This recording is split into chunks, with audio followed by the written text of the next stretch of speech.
श्री स्वामी समर्थ. श्राद्ध पक्षामध्ये प्रत्येक दिवस महत्त्वाचा मानला जातो. पितरांची सेवा करण्याचा त्यातल्या त्यात प्रमुख तिथी पौर्णिमा तिथी, सर्व पितरी अमावस्या, भरणी श्राद्ध, अयवनवमी.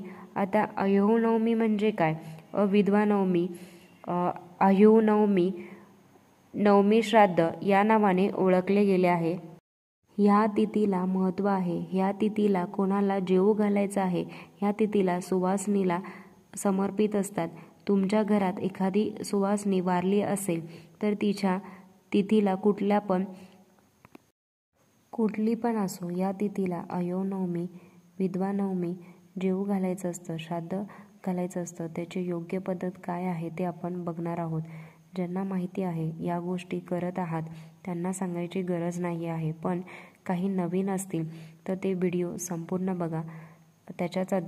सगळ्यात आधी अयवनवमी ही नवमी एखाद्या स्त्री, म्हणजे आपण असं बोलतो एखादी स्त्री श्रद्धेने केलेलं असतं ते श्राद्ध असतं. श्राद्ध पक्षात काही चूक झाली व्यक्ती त्रास देतील का, असं अजिबात नाही आहे. तुम्ही किती श्रद्धेने करत आहात तुम्हाला भरभरून आशीर्वाद देतील. जे काही दान धर्म तर्पणविधी करत असतात, जीव घालत असतात, ते बघत असतात. मागच्या व्हिडिओमध्ये जसं सांगितलं आहे की यमलहरी जास्त प्रमाणात जागृत झाल्या असतात. त्यामुळे जे कोणी पितर पृथ्वीवर आलेले असतात, जे काही तुम्ही दानधर्म, ब्रह्मभोजन, कावळ्याला घास घालणं या सगळ्या गोष्टी करतात, त्यांना स्वीकारायला खूप सहज जातं.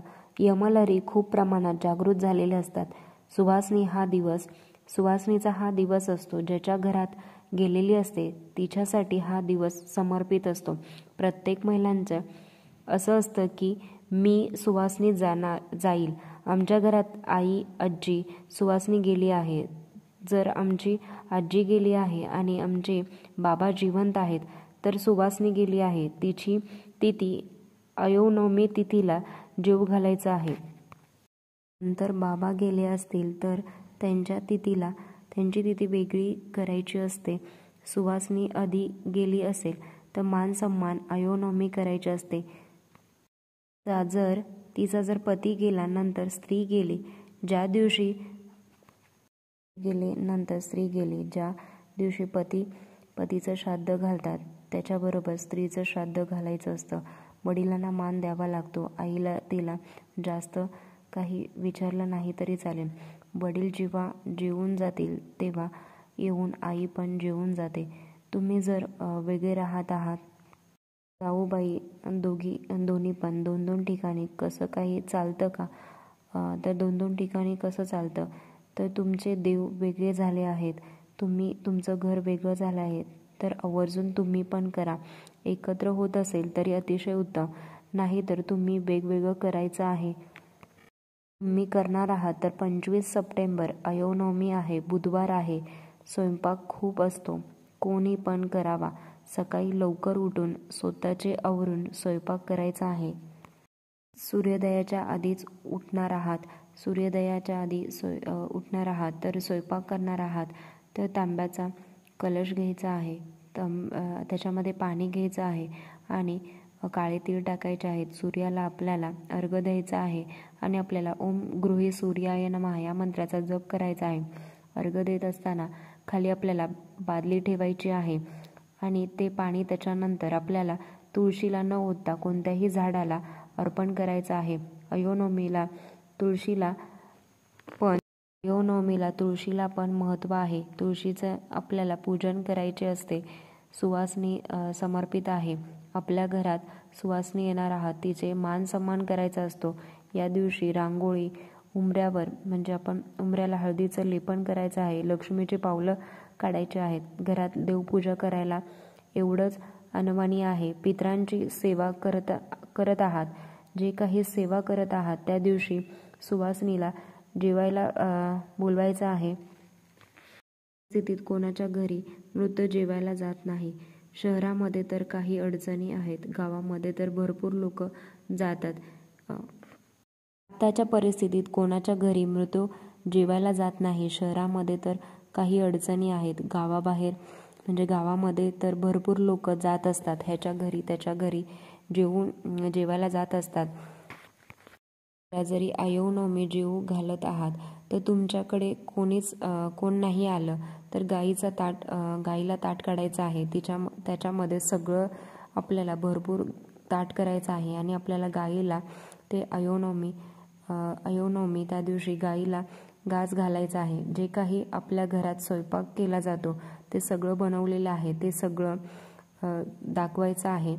तर त्याचप्रमाणे फोटो असेल तर त्याला एक फोटोला पण आपल्याला पूर्ण ताट करून घ्यायचं आहे आणि आपल्याला फोटोला पण एक नैवेद्य द्यायचा आहे, अर्पण करायचं आहे. जर तुमच्याकडे सुवासिनी आली अतिशय उत्तम, नाही तर आली तर तुम्ही तुमच्या घरात दुसऱ्या व्यक्तीला म्हणजे तुमच्या घरातली कोण जरी दुसरी व्यक्ती असेल तर त्यांना उपास करून जेवू घालायचं आहे. घरात कोण आलंच तर कोण तुमच्या बाजूवालं गल्लीतलं तुमच्या कुठल्याही जवळचं किंवा तुमच्या कुळातलं जर तुमच्या जातीतलं कोण जरी आलं, जरी नाही दुसरे जातीचे पण चालतात. काहींचे नियम असतात, म्हणजे काही नियमानुसार असतात की आमच्याच जातीतला पाहिजे असतो, तर ती आपल्याला सुवासिनी जेवू घालायची आहे.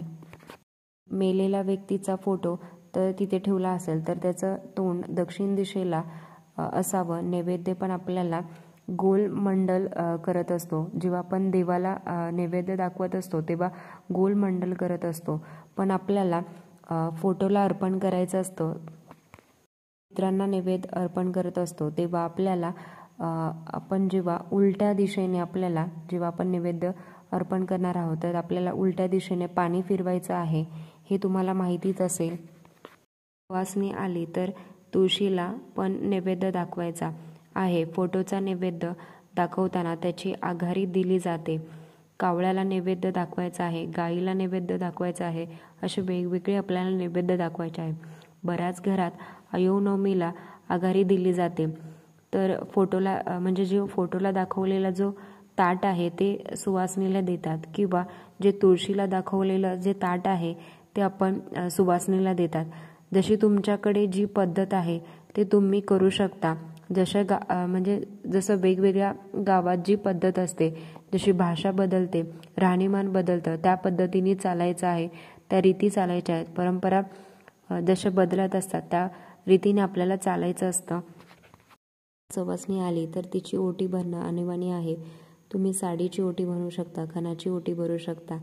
ती कशी भरायची ते तुम्हाला सांगते. तुम्हाला माहितीच असेल तर आपल्याला ब्लाऊज पीस घ्यायचा आहे, गहू किंवा तांदूळ घ्यायचे आहेत, ते आपल्याला भरपूर घ्यायचे आहेत. खोबऱ्याची वाटी घ्यायची, शृंगार घ्यायचा आहे. जशी तुमच्या यथाशक्तीने तुम्ही काही दान करू शकता. बांगड्या, साडी, शृंगार, जशा पद्धतीने तुम्ही करणार आहात यथाशक्तीने तसं तुम्हाला माझ्या पितरांच्या स्मरणार्थ आहे अशा आपल्या बऱ्याचशाच ठिकाणी चांदीची जोडवी दान केली जाते. तुमच्या यथाशक्तीने तुम्हाला जे काही असेल ते तुम्ही दान करू शकता. आपल्याला दान करायचं आहे. त्याकडून काही मागायचं नाही आहे. आज मी जे काही चांगले उपभोग घेत आहे ते त्यांच्यामुळे, जे काही चांगले कर्म करत आहे ते त्यांच्यासाठी आहेत. या पद्धतीने आयनवमी साजरी करायची आहे. नैवेद्य दाखवायचा असतो. जेव्हा सूर्य डोक्यावर येतो तेव्हा दाखवायचा असतो. आमच्याकडे कोणच आलं नाही तर आम्ही असं बोलतो की आता आमच्याकडे कोण नाही आलं तर आम्ही काय करावं. तर मी तुम्हाला सांगते तुम्ही काय करायचं आहे. जो फोटो ठेवलेला आहे त्या फोटोच्या तिथे आपल्याला ओटी ठेवायची आहे आणि एखाद्या गरजू व्यक्तीला ती आपल्याला दान करायची आहे किंवा ती ओटी आपल्याला द्यायची आहे. जर आली तर अतिशय उत्तम, तिला आपल्याला ओटी द्यायची आहे आणि दानधर्म करायचा आहे. तुम्ही सगळं दानधर्म करत असताना जर आले सुवासिनी तर अतिशय उत्तम. सगळ्यांना दानधर्म करायचा आहे. अपेक्षा नाही करायची. मी माझ्या श्रद्धेने काही माझं चुकलं तर माफी मागायची असते. माफी मागायची. आयनवमी खूप महत्त्वाचा दिवस मानला जातो. सासरे गेले आहेत. माझे आज्या सासू सुवासिनी गेली आहेत. माझी सासूबाई आयनवमी करत नाहीत. मी करू शकते का?